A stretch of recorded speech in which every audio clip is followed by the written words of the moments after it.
Hello students, myself Lek Narwal. Today in this video we will start with the chapter 16 part 4. In this part we will discussing about the forest and wildlife and different type of the stakeholder. Let's start our topic. Hello students, today we start with the chapter 16 part 4. Let's start our chapter. Forest and wildlife. Forests are biodiversity hotspot. One measure of the biodiversity of an area is the number of species found there. तो forest जो है biodiversity hotspots होते हैं। तो ये जो है biodiversity hotspots होते हैं। क्यों होते हैं हॉटस्पॉट्स? क्योंकि यहाँ पर जो है वैरायटी ऑफ ऑर्गेनिज्म, प्लांट की बहुत सारी वैरायटीज़ जो हैं, एनिमल्स की बहुत सारी वैरायटीज़ जो हैं, इसमें जो है स्पीसीज जो है पाई जाती हैं, इसलिए इनको बायोडाइवर्सिटी हॉटस्पॉट्स बोला जाता है।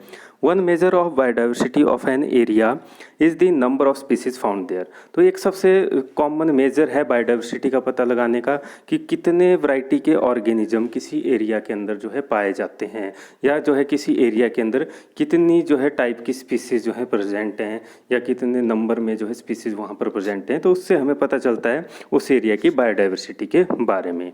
However the range of different life forms, bacteria, fungi, ferns, flowering plants, nematodes, insects, birds, reptile and so on is also important. इसके अलावा जो है range of different life form, तो डिफरेंट टाइप्स की life form का होना भी ज़रूरी है किसी बायोडाइवर्सिटी के अंदर, जैसे कि bacteria, fungi, fern, flowering plants, nematodes, insect, birds, reptile etcetera. तो मतलब बहुत सारी जो है रेंज रहती है एक जो है लाइफ फॉर्म की किसी भी बायोडाइवर्सिटी के अंदर। तो ये भी जो है डिफरेंट लाइफ फॉर्म्स का होना भी जरूरी है बायोडाइवर्सिटी के लिए। One of the main aim of conservation is to try and preserve the biodiversity we have inherited. तो सबसे पहला एम है कि हमें कंजर्वेशन करना चाहिए जो बायोडाइवर्सिटी हमें मिली हुई है, जो हमारे आसपास जो बायोडाइवर्सिटी अवेलेबल है, तो उसको हमें बचाना चाहिए। Experiments and field studies suggest that a loss of diversity may lead to the loss of ecological stability. तो एक्सपेरिमेंट से और फील्ड स्टडी से जो है पता चला है कि जो लॉस होता है अगर बायोडाइवर्सिटी के अंदर कोई भी ऑर्गेनिज्म जो है एनवायरनमेंट से ख़त्म हो जाता है, तो जो बायोडाइवर्सिटी को लॉस होता है तो उसका डायरेक्ट इम्पैक्ट पड़ता है इकोसिस्टम के ऊपर, और इकोलॉजिकल स्टेबिलिटी भी को भी उसका लॉस होता है। मतलब हमारे जो एनवायरनमेंट के अंदर इकोलॉजिकल स्टेबिलिटी है वो भी डिस्टर्ब हो जाती है, इकोसिस्टम की जो है स्टेबिलिटी भी डिस्टर्ब हो जाएगी। तो हम बोल सकते हैं कि अगर बायोडाइवर्सिटी को होता है तो हमारे जो इकोलॉजिकल स्टेबिलिटी है वो भी डिस्टर्ब हो जाएगी। नाउ कमिंग टू नेक्स्ट, अब हम जो स्टेक होल्डर्स के बारे में पढ़ेंगे। Activity 16.5 make a list of forest produce that you use. तो एक लिस्ट बनानी है फॉरेस्ट प्रोडक्ट की जो आप यूज़ करते हो, जैसे कि फर्नीचर हम यूज़ करते हैं, गांव के लोग लकड़ी यूज़ करते हैं, और भी बहुत सारी चीज़ें हैं जो हमें जो है फॉरेस्ट से मिलती हैं, तो उनकी हम लिस्ट बना सकते हैं। What do you think a person living near a forest would use. तो अब आपने ये कोशिश करनी है जानने की कि जी फॉरेस्ट के नज़दीक जो लोग रहते हैं तो वो कौन कौन से फॉरेस्ट के प्रोडक्ट का यूज़ कर सकते हैं। तो जो नज़दीक रहेंगे वो मैक्सिमम फॉरेस्ट की चीज़ों का यूज़ करेंगे, प्रोडक्ट का यूज़ करेंगे, जैसे लकड़ी का जलाने के लिए यूज़ करेंगे, लकड़ी का यूज़ फर्नीचर बनाने के लिए करेंगे। जो घर होंगे उनके, क्योंकि उनके नियर बाई में फॉरेस्ट होगा तो वो घरों में भी लकड़ी का ज़्यादा यूज करेंगे, लकड़ी के घर वगैरह में कॉमनली देखने को मिल जाएंगे वहाँ पर। और अब जैसे पशुओं का चारा है, फॉडर है एनिमल्स के लिए, तो वो भी वो वहाँ से ही यूज करेंगे, फॉरेस्ट से ही। और भी बहुत सारी चीज़ें जो फॉरेस्ट के नियर बाई में जो लोग रहते हैं या विलेजेस होते हैं तो वो उन प्रोडक्ट का यूज करते हैं। What do you think a person living in a forest would use. कोई पर्सन अगर फॉरेस्ट के अंदर रहता है तो वो कौन कौन से फॉरेस्ट प्रोडक्ट का यूज़ करेगा। तो इट मे बी सिमिलर। तो ये सिमिलर हो सकता है जो नियर बाई में रहता है उसी की तरह। जैसे कि अगर वो जंगल में रह रहा है, फॉरेस्ट के अंदर रह रहा है, तो वो अपना जो घर बनाएगा, हट बनाएगा, झोंपड़ी जो भी बनाएगा, तो उसको बनाने के लिए भी लकड़ी का यूज़ करेगा। और साथ ही साथ जो फूड वगैरह होगा, जैसे फ्रूट्स वगैरह होते हैं जंगल के अंदर, तो उनको एज ए फूड यूज करेगा। अगर पशु वगैरह पालेगा तो वो पशुओं के लिए चारा भी जंगल से लेगा। और मैक्सिमम चीज़ों के ऊपर जो है वो फॉरेस्ट के ऊपर डिपेंड रहेगा मैक्सिमम चीज़ों के लिए। Now coming to next, discuss with your classmate how these need differ और do not differ and the reason for the same. अब जो है आपने डिस्कस करना है कि अपने क्लासमेट के साथ, अपने फ्रेंड्स के साथ, कि ये जो नीड्स हैं वो डिफ़र क्यों नहीं है, या डिफ़र हैं तो क्यों हैं। तो वो सारी चीज़ें जो हैं डिस्कस करनी है कि जो नियर बाई में रह रहा है या जो पर्सन फॉरेस्ट के अंदर रह रहा है, फॉरेस्ट में रह रहा है, तो उनकी ज़रूरतें जो है डिफरेंट क्यों हैं या जो है सेम है, अगर तो सेम क्यों हैं। तो उन चीज़ों को आपने जो है अपने क्लासमेट्स के साथ डिस्कस करना है। अब स्टेक होल्डर्स के बारे में आगे हम थोड़ा कंटिन्यू करेंगे डिटेल के अंदर। Next, we all use various forest produce. तो हम सभी जो है डिफरेंट टाइप के या बहुत सारे जो है फॉरेस्ट के प्रोडक्ट का यूज़ करते हैं, चाहे फर्नीचर है, चाहे जलाने के लिए लकड़ी है, या जो डिफरेंट टाइप्स की चीज़ें हम जो है यूज करते हैं, मेडिसिन्स यूज करते हैं, तो वो सारी चीज़ें हमें जो फॉरेस्ट से मिलती हैं। But our dependency on forest resource varies. तो हमारी जो डिपेंडेंसी है फॉरेस्ट के ऊपर वो वेरी करती है। गांव के लोगों के लिए जो फॉरेस्ट के नियर बाई में, उनके लिए ज़्यादा डिपेंडेंसी हो सकती है फॉरेस्ट के लिए। जो शहरों में रहते हैं उनके लिए थोड़ा कम हो सकती है, लेकिन डिपेंडेंसी रहती है सभी की। Some of us have access to alternative, some do not. तो कुछ जो है अल्टरनेटिव असेस रखते हैं, कईयों को डायरेक्ट जो है असेस मिलता है फॉरेस्ट से, जैसे गांव के लोग हैं या जंगल के नज़दीक रहने वाले लोग हैं, फॉरेस्ट के नज़दीक रहने वाले, तो उनको डायरेक्ट असेस मिल जाते हैं, कुछ को कम मिल पाता है। उतने ज़्यादा स्केल पे वो जो है फॉरेस्ट के प्रोडक्ट को असेस नहीं कर पाते हैं। When we consider the conservation of forest we need to look at the stakeholder who are. अगर हम जो है कंजर्वेशन की बात करें, फॉरेस्ट को बचाने की बात करें, तो सबसे पहले हमें स्टेक होल्डर्स के बारे में पता होना चाहिए कि ये स्टेक होल्डर्स कौन होते हैं। तो फर्स्ट स्टेक होल्डर्स में आ गया the people who live in और around forest are dependent on forest produce for various aspects of their life. तो जो लोग जो हैं, ऐसे लोग जो फॉरेस्ट के अंदर रहते हैं या फॉरेस्ट के अराउंड आसपास रहते हैं, तो वो डिपेंड रहते हैं फॉरेस्ट के ऊपर, जो है फॉरेस्ट के प्रोडक्ट के ऊपर अपनी डेली की ज़रूरतों के लिए। ये तो था पहला कि जो जंगल के अंदर रहेंगे या जंगल के आसपास जो लोग रहेंगे, तो वो जो है डिपेंड रहते हैं फॉरेस्ट प्रोडक्ट्स के ऊपर, जो है फॉरेस्ट जो प्रोड्यूस होता है उसके ऊपर वो जो है अपनी लाइफ की जो ज़रूरतें पूरी करते हैं उन प्रोडक्ट्स से। सेकेंड स्टेक होल्डर्स में आ गया the forest department of government. जो सरकार का जो फॉरेस्ट डिपार्टमेंट होता है वो आ गया second stakeholder, which own the land and control the resources from the forest. तो ये जो है लैंड को ओन करते हैं, जो फॉरेस्ट लैंड होता है वो उनके कंट्रोल में रहता है, और ये जो है कंट्रोल करेंगे जो भी रिसोर्सेज जो होते हैं फॉरेस्ट के, उनको वही कंट्रोल करता है। फॉरेस्ट डिपार्टमेंट जो है गवर्नमेंट का कंट्रोल करता है।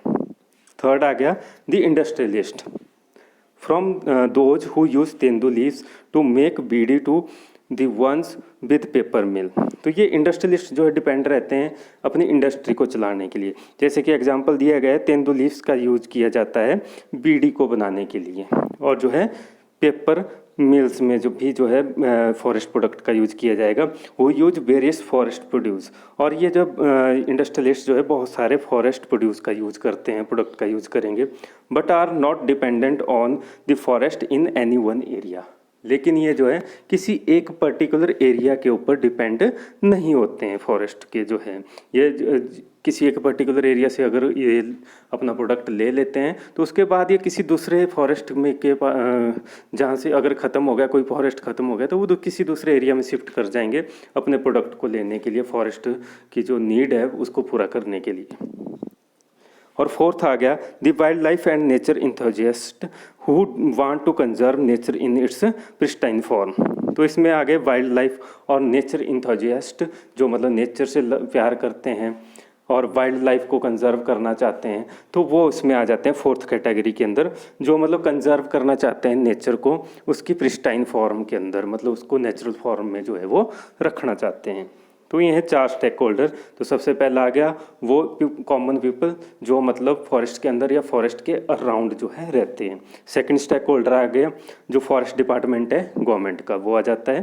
थर्ड आ गए इंडस्ट्रियलिस्ट, और फोर्थ नंबर पे आ गए जो वाइल्ड लाइफ और नेचर इंथुजियासिस्ट हैं, तो वो आ गए फोर्थ नंबर पे। नाउ कमिंग टू नेक्स्ट, तो इसमें डायग्राम दिखा रखी है कि फॉरेस्ट की, तो फॉरेस्ट का व्यू इसमें शो कर रखा है कि किस तरीके का एक फॉरेस्ट लैंड होता है। Now coming to next, let us take a look at what each of these groups need gets out of the forest. तो ये जो ग्रुप्स हमने स्टेक होल्डर के पढ़े, तो इनको क्या जो है मिलता है फॉरेस्ट से, अब उसके बारे में बताया गया है। The local people need large quantity of firewood, small timber and thatch. जो लोकल पीपल हैं उनको लार्ज क्वांटिटी में, जो जंगल के अंदर रहते हैं, फॉरेस्ट के अंदर रहेंगे या फॉरेस्ट के अराउंड रहेंगे, तो उनको उससे बहुत ज़्यादा क्वांटिटी में प्रोडक्ट मिलते हैं फॉरेस्ट के। जैसे फायरवुड मिलेगी, स्मॉल टिम्बर मिलेगा, थैच मिलेगा, तो मतलब ये सारी चीज़ें उनको जो है वहीं से मिलेंगी। Bamboo is used to mix slats for the huts and basket for collecting and storing food material।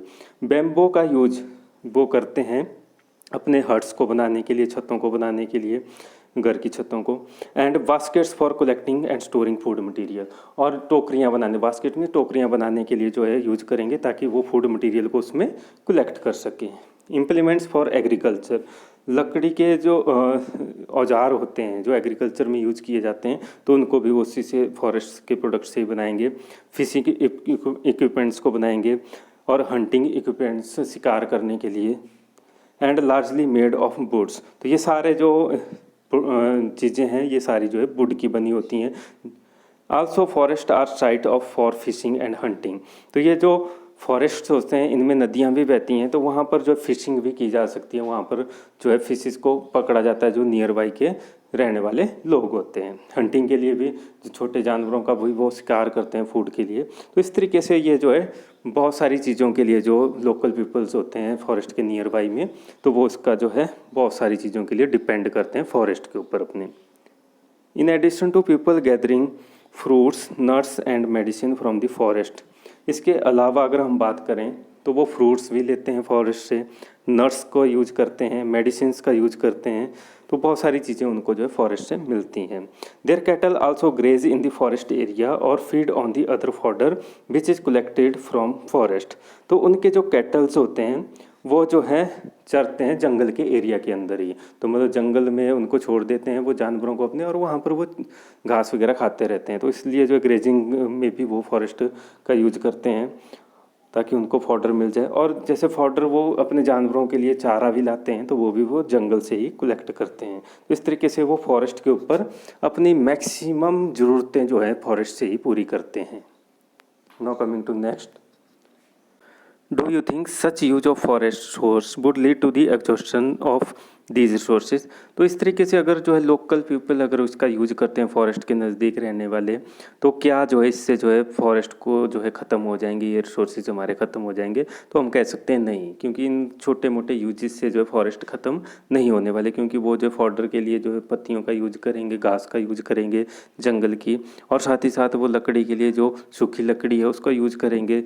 तो इस तरीके से जो है जंगलों को उतना ज़्यादा नुकसान नहीं पहुंचेगा, मतलब उतना जो है लार्ज स्केल के ऊपर जो है ये ख़त्म नहीं होंगे इनका यूज करने से। Do not forget that before the British came and took over the most of our forest area people had been living in this forest for century. हमें ये नहीं भूलना चाहिए कि अंग्रेज़ों के आने से पहले भी हमारे जो मैक्सिमम पॉपुलेशन थी इंडिया की, वो जो है फॉरेस्ट के ऊपर डिपेंड करती थी अपनी डेली नीड्स के लिए। तो ये जो है उस टाइम भी जो है हमारे फॉरेस्ट जो है ग्रो करते थे, और इवन लार्ज जो है हमारे जो फॉरेस्ट का एरिया हुआ करता था अंग्रेज़ों के आने से पहले। तो हम बोल सकते हैं कि इससे जो है फॉरेस्ट का अगर जो है कॉमन पीपल यूज कर लेते हैं अपनी डेली नीड्स के लिए, तो उससे जो है उनको कोई इतना ज़्यादा नुकसान नहीं होगा फॉरेस्ट रिसोर्स को। They had develop practices to ensure that resources were used in a sustainable manner. तो हमारे अंग्रेज़ों के आने से पहले जो हमारे लोग हुआ करते थे उस टाइम जो है, तो वो कई सालों से जो है, सैकड़ों सालों से जो है फॉरेस्ट के प्रोडक्ट के ऊपर जो है डिपेंड करते थे, फॉरेस्ट के ऊपर अपनी डेली नीड्स के लिए डिपेंड करते थे। और जो है उन्होंने जो है फॉरेस्ट को जो है यूज भी किया, और इन्होंने कुछ ऐसी प्रैक्टिसेस को जो है इंश्योर किया था जिससे जो है वो सस्टेनेबल मैनर में यूज करते थे फॉरेस्ट को। मतलब वो जो है पेड़ों को लगाते भी थे अगर काटते भी थे तो मतलब इस तरीके से उससे क्या होता था कि वो जो है फॉरेस्ट को तैयार भी करते रहते थे और उनका यूज भी करते रहते थे। तो इस तरीके से वो जो है एक सस्टेनेबल जो है मैनर में जो है फॉरेस्ट रिसोर्सेज का यूज करते थे, वो जो है फ्यूचर जनरेशन के लिए भी इनको बचा के रखते थे। After the British took control of the forest which they exploit ruthlessly for their own purposes, these people were forced to depend on much smaller area and forest resource started becoming over exploited to some extent। जब British हमारे जो है India के अंदर आए तो उन्होंने सारा कंट्रोल जो है अपने हाथ में ले लिया, फॉरेस्ट को अपने कंट्रोल में ले लिया, और उन्होंने उसको जो है बहुत ही बुरे तरीके से जो है एक्सप्लॉइट करना शुरू किया अपने पर्सनल पर्पजेज़ के लिए जो है ब्रिटिश लोगों ने। These peoples were forced to depend on much smaller area. और इससे क्या हुआ कि उन जो लोगों की डिपेंडेंसी थी फॉरेस्ट के ऊपर वो उन्होंने कम कर दी। बहुत कम एरिया जो है लोगों को जो है फॉरेस्ट का जो है अवेलेबल हो पाता था जिससे वो अपनी ज़रूरतें पूरी कर सकें। And forest resource started became over exploited to some extent. और उसके कारण क्या हुआ, जब ब्रिटिश आए तो ओवर एक्सप्लॉइटेशन होना शुरू हो गया हमारे फॉरेस्ट एरिया का और फॉरेस्ट का। Now coming to next, the forest department in independent India took over from the British, but local knowledge and local need continued to be ignored in the management practices. तो forest department जब India आज़ाद हुआ तो forest department जो India का बनाया गया तो उसके कंट्रोल में डायरेक्ट जो है फॉरेस्ट लैंड जो है आ गया। तो ब्रिटिश के बाद जब इंडिया इंडिपेंडेंट हुआ तब भी जो है इसके ऊपर इतना ध्यान नहीं दिया गया। मतलब जो पुरानी जो ब्रिटिश लोगों की जो तरीके थे, तौर तरीके, उन्हीं को अपनाया गया और इसकी फॉरेस्ट की जो मैनेजमेंट नहीं की गई फॉरेस्ट रिसोर्सेज की। Thus vast track of forest have been converted to monoculture of pine teak और यूकेलिप्टस। तो बहुत ज़्यादा जो फॉरेस्ट के एरिया थे तो उनको सिर्फ मोनोकल्चर मतलब एक ही टाइप की वैरायटी को जो है पैदा करने के लिए प्लांट्स की जो है यूज किया गया। मतलब जैसे पाइन टीक या यूकेलिप्टस के ही जंगलों को तैयार किया गया, जिससे जो लोकल पीपल थे उनको उससे कोई बेनिफिट नहीं हो पाता था। ये जो पाइन टीक और यूकेलिप्टस होते थे ये जो है फर्नीचर या दूसरे इंडस्ट्रियल पर्पसेस के लिए ज़्यादा यूज होते हैं और इनसे जो है कोई जो है लोकल पीपल्स को कोई फ्रूट या कोई दूसरी चीज़ें नहीं मिल पाती हैं, जिससे वो ज़्यादा जो है फॉरेस्ट के ऊपर डिपेंडेंसी उनकी कम हो गई लोगों की, जब मोनोकल्चर जो है फॉरेस्ट जो है तैयार किए गए मोनोकल्चर के द्वारा। In order to plant these trees huge area are first cleared of all vegetation. और जो है इन फॉरेस्ट को तैयार करने के लिए, जैसे पाइन के फॉरेस्ट को तैयार करने के लिए, टीक के फॉरेस्ट को तैयार करने के लिए जो ओल्ड जो फॉरेस्ट थे जो जिनमें बहुत सारे वैरायटी के प्लांट्स हुआ करते थे, फ्रूट्स के प्लांट हुआ करते थे, दूसरे प्लांट हुआ करते थे, तो उनको जो है काट दिया गया। बहुत सारी वैरायटी के प्लांट्स को उससे काट दिया गया और जो फॉडर जिनसे मिलता है उनको ख़त्म कर दिया गया और उस एरिया में फिर जो है ये पाइन के फॉरेस्ट, टीक के फॉरेस्ट या यूकेलिप्टस के फॉरेस्ट जो है लगाए गए, जो कि इंडस्ट्रियल वैल्यू रखते थे, ना कि जो है कॉमन पीपल के लिए या जो फॉरेस्ट के नज़दीक रहने वाले लोगों की ज़रूरतें वो पूरी नहीं कर पाते थे। दस this destroy a large amount of biodiversity in that area. तो इससे क्या हुआ, जो वैरायटी हुआ करती थी प्लांट की किसी फॉरेस्ट के अंदर, जो लार्ज जो है प्लांट्स की वैरायटी हमें देखने को मिलती थी, तो वो जो है ख़त्म कर दी गई और एक ही टाइप के प्लांट उन जंगलों में जो है उगाना शुरू कर दिए, ताकि जो है इंडस्ट्रीज़ जो है इस्टेब्लिश की जा सकें और जो पेपर इंडस्ट्री या गम इंडस्ट्री या दूसरी इंडस्ट्रीज़ हैं उनको जो है उससे जो है बेनिफिट पहुँचाया जा सके। Not only this, the varied need of the local people leaves for herbs for medicine, fruits and nuts for food can no longer be meat from such forest। और जब एक ही तरह के प्लांट किसी फॉरेस्ट के अंदर जो है उगा दिए गए, एक ही तरह के प्लांट वहाँ पर मिलने ग्रो होना शुरू हो गए, तो जो लोकल पीपल थे उनकी ज़रूरतें उनसे पूरी नहीं होने वाली थी। जो फॉडर देने वाले प्लांट थे जिनसे लीव्स मिलती थी, पशुओं को चारा मिलता था, वो वहाँ पर नहीं हो पाए। हर्ब्स वाले जो प्लांट थे, हर्ब्स फॉर मेडिसिन, जिनसे मेडिसिन बनती थी, वो नहीं ग्रो हो पाए।